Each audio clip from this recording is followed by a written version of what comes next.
Hello. In this video, we're going to be talking about the enforcement of the treaties that were made at Versailles and elsewhere, especially in the suburbs outside of Paris. And in particular, we're going to talk about U.S. isolationism and the Disarmament Conferences.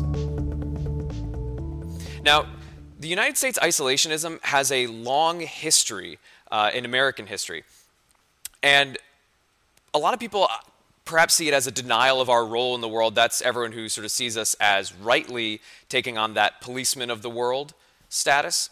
But also, the people at the time consistently referred to it as a way of attaining freedom from European wars, which they saw as permanent, constant, and incredibly dangerous. But you could also look at it as the freedom to be selfish from that realpolitik point of view like Bismarck had for Germany. That's also a picture of Apollo Creed from the Rocky films.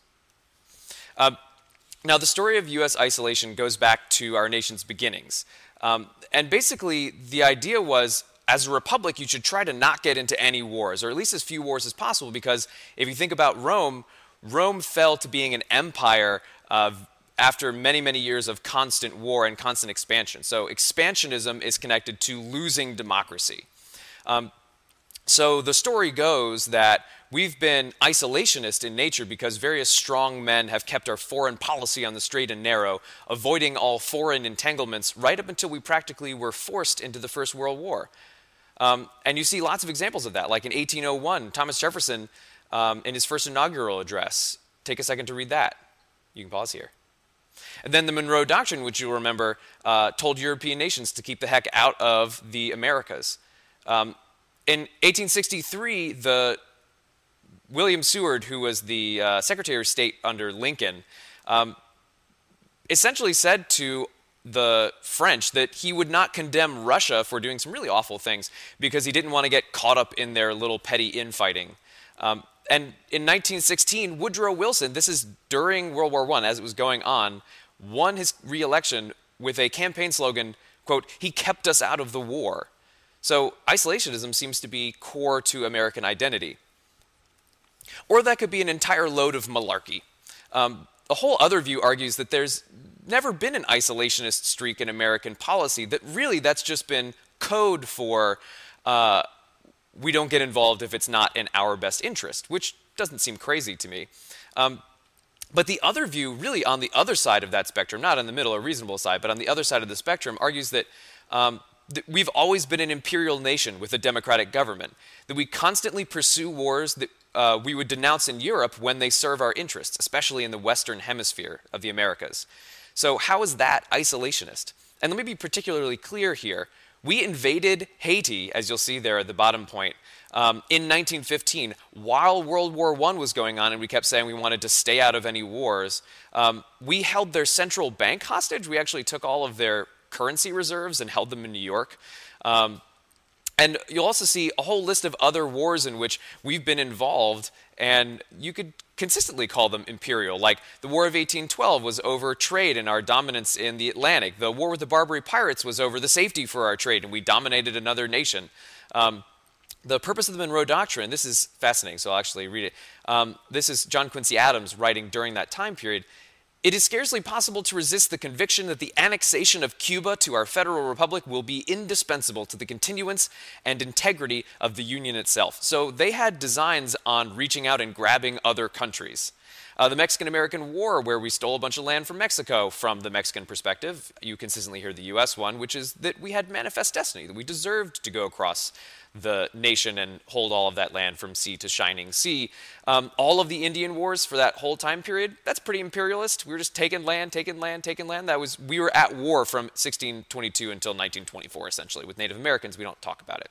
The Spanish-American War, we took a lot of colonies out in the Pacific and in the Caribbean, and as I said, Haiti. But the story is always more complicated than that, and so I want you to be able to see the two sides of that in this particular time period we're looking at. So the Senate refused to ratify the Treaty of Versailles and also didn't join the League of Nations. That seems pretty isolationist. But the Washington Naval Conference was held, which led to a bunch of disarmament treaties. So that seems not isolationist. That seems like we were concerned with the world. The U.S. provided loans to Germany so they could pay their war debt, which was, kind of in our economic self-interest, but it definitely doesn't seem isolationist. It would definitely get us entangled in wars in the future. But that's also a great way to make money, as I said. And as soon as the Great Depression hit and we started to run out of money, we called in those loans. And the US and Great Britain promised at Versailles to protect France against any German aggression. It was called the Anglo-American Guarantee. That's important. But the US Senate never ratified the agreement, and as a result, Britain was free to ignore it as well. So the real question is, was the US isolationist? And what does that even mean? And so that last point is really what I want to talk about. What is isolationism? As a definition, could we try trying to keep out of all of the affairs of other countries, or only ever acting in your own self-interest, or trying to keep other countries out of your business? Like we did in Haiti, we were trying to keep Germany from gaining colonies there. They had merchants there, they had economic control, and so Haiti's president was assassinated and it was descending into chaos as a country, and we decided, well, we need to go in and fix that so Germany doesn't get colonies in our area. Yeah, so let's go. But is that fair? Can you call that isolationism?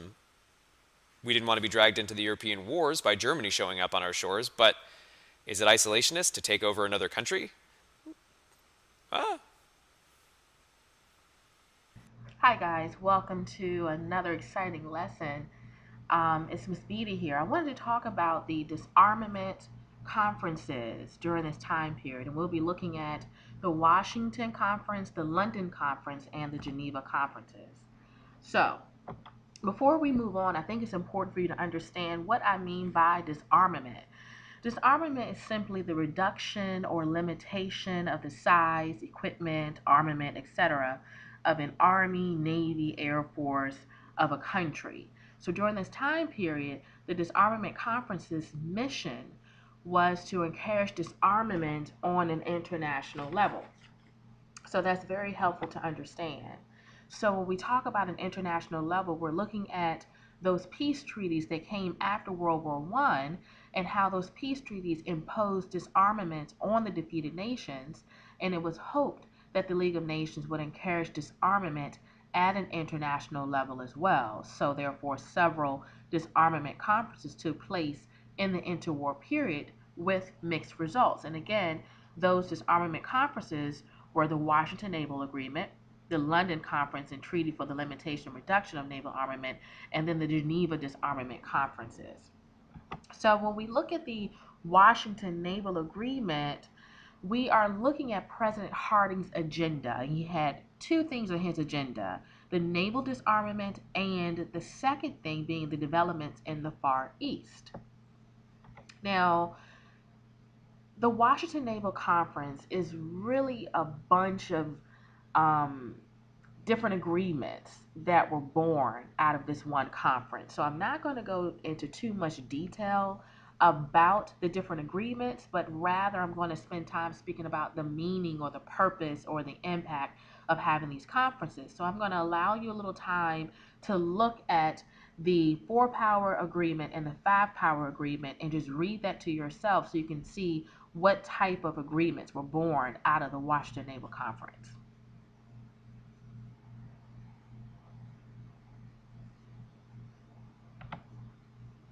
Here's the 5-power agreement.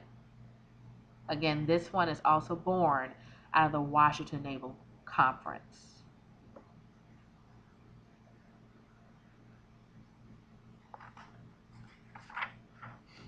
So one agreement that I do want to talk about is what was second on President Harding's agenda, the Far East.